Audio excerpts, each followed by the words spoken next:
सुबह का टाइम है, घुमाने लेके आए हैं, अभी बच्चे जा रहे हैं स्कूल में।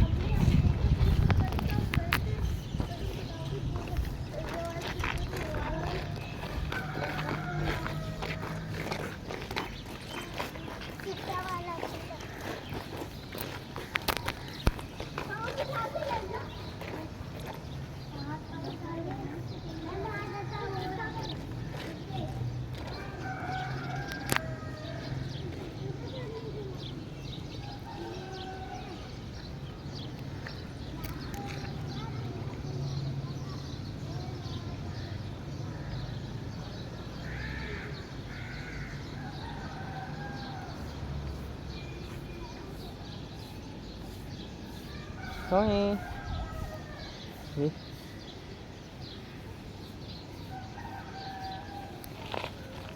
जैक भाई खींच के लेके जा रहा है मुझे। तो भाई अभी हमारा है, आज से हमारा स्पोर्ट्स वीक शुरू हुआ है। तो मैंने पबजी के टूर्नामेंट में हिस्सा लिया, तो वो सैटरडे को है इस वीकेंड में। तो बाकी 5 दिन की छुट्टियाँ, तो आज पहली छुट्टी है। तो हमारे लिए भी गनीमत होती है ये कभी कभी आ जाए। तो खैर मज़ा आ रहा है। आज छुट्टी के पहले दिन को घुमाने आया हूँ मैं।